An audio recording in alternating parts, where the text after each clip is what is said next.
Welcome to Christ's Unique Occasion, from the Reappearance of the Christ by Alice Bailey on Words of Wisdom. Alice Bailey was an extraordinary British-American esoteric author of the 20th century. She was one of the first to use the term New Age, referring to a better future for the world that fulfills the divine plan of love and light. Born in 1880, Alice Bailey in her youth was a devoted Christian who later developed an extensive knowledge and practice of theosophy.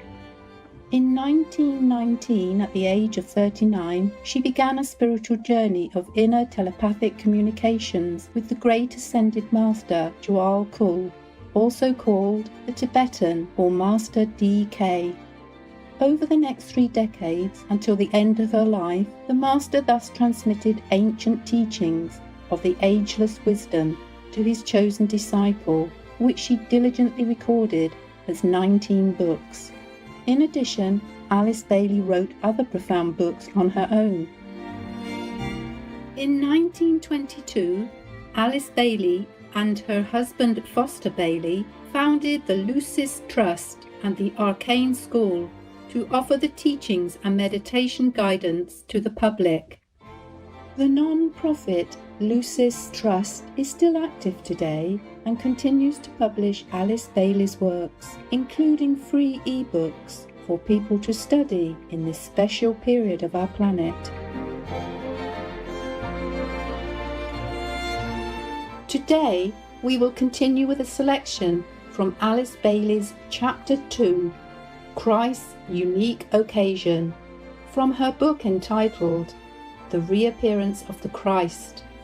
More intriguing interpretations are offered with further details around Lord Jesus Christ's last words and days, with which future possibilities for humankind could be realized. Chapter 2, Christ's Unique Occasion, the World Today.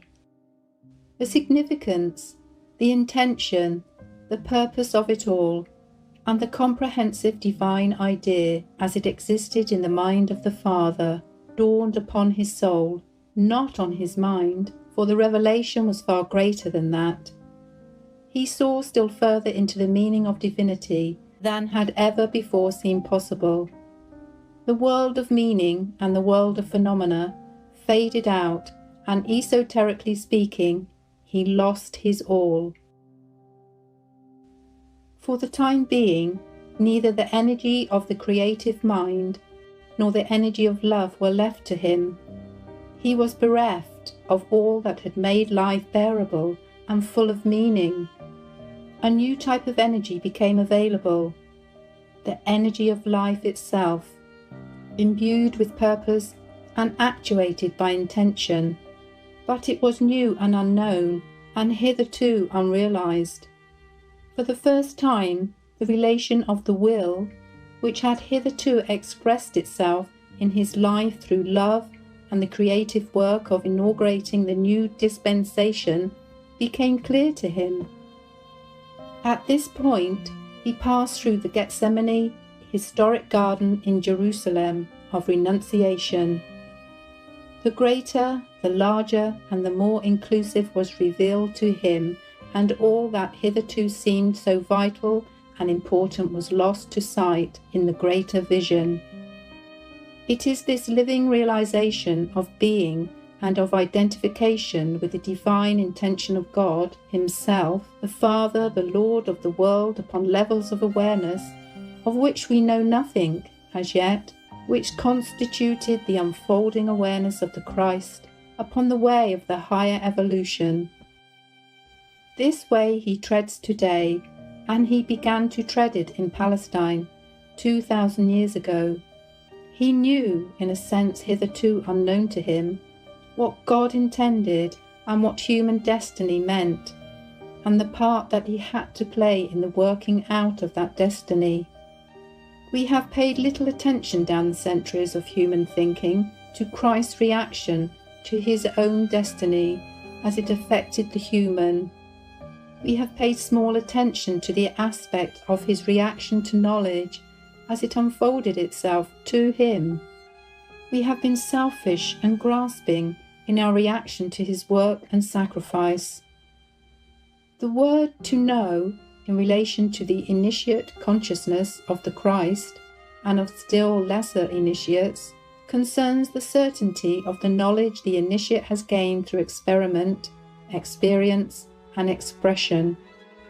The first faint tremor of reaction to monadic destiny and to the widespread universal influence a Son of God can exert makes itself felt in the consciousness of the Christ, as it will in the consciousness of all those who obey his injunction and arrive at the perfection which he pointed out as possible. The highest divine quality or aspect now makes itself felt in the life of the progressing Son of God. He knows the meaning of intelligence. He realizes the significance of love and its attractive quality. Now, because of these two recognitions, he becomes aware of the potency of will and of the reality of the divine intention, which that will must at any cost implement. This was the major crisis of the Christ. There are in the Gospel story, as testimony to this divinely progressing unfoldment, 4 recorded moments wherein this universal or monadic realization showed itself.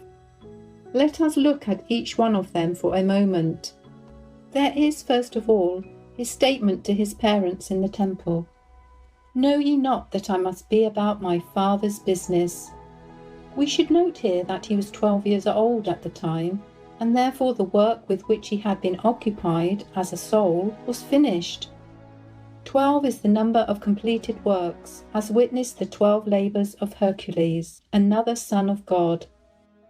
The symbolism of his 12 years is now replaced by that of the 12 apostles, the symbol of service and sacrifice.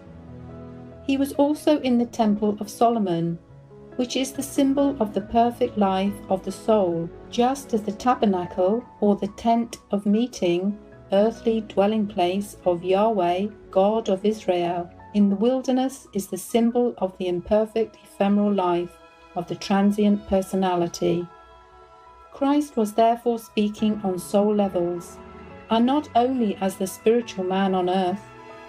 He was also serving when he spoke these words as a working member of the spiritual hierarchy, for he was found by his parents teaching the priests, the Pharisees, a school of thought, and the Sadducees, religious group. These points all indicate his recognition of his work as a world teacher, becoming conscious for the first time in his physical brain of divine intention or of the divine will. Next comes his statement to his disciples, I must go up to Jerusalem, after which we read that he steadfastly set his face to go to that city. This was the intimation to them that he now had a new objective, the only place of complete peace, which is the meaning of the name Jerusalem, is the center where the will of God is known.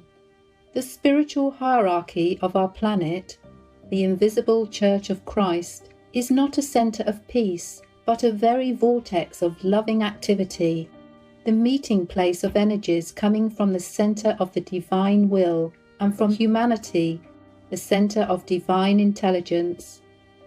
Christ had oriented himself to that divine center, which has in the ancient scriptures been called the place of serene determination and of poised, quiescent will.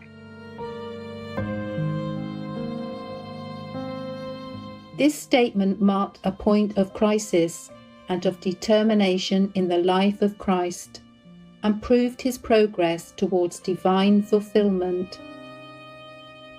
Then, in the Garden of Gethsemane, he said, Father, not my will, but thine be done, thus indicating his realization of divine destiny. The meaning of these words is not, as is so often stated by Christian theologians, a statement of acceptance of pain and of an unpleasant future and of death. It was an exclamation evoked surely by his realization of the universal implications of his mission and the intense focusing of his life in a universal sense. The Gethsemane experience was an experience uniquely possible only to those sons of God who have reached his rare point in evolution. It had no real relation to the crucifixion episode, as the Orthodox commentators emphasize. The final words of the Christ to his apostles were, "Lo, I am with you all the days, even unto the end of the age," or cycle. Matthew 28:20. The important word is end. The word used is the Greek santelia, which means the end of the time period, with another immediately following after, what would be called the end of a cycle. In Greek, the final end is another word, telos, in Matthew 24:6, but the end is not yet. The other word, telos, is used, for it means the end of the first period has not yet been reached. Here he was speaking as the head of the spiritual hierarchy and expressing his divine will, at one now with the will of God, to inform and pervade continuously the world of men with his overshadowing consciousness. It was a tremendous affirmation sent forth upon the energy of his developed will, his all-inclusive love, and his intelligent mind. This affirmation has made all things possible. For more details and the full online version of Alice Baile's book, The Reappearance of the Christ, please visit lucistrust.org.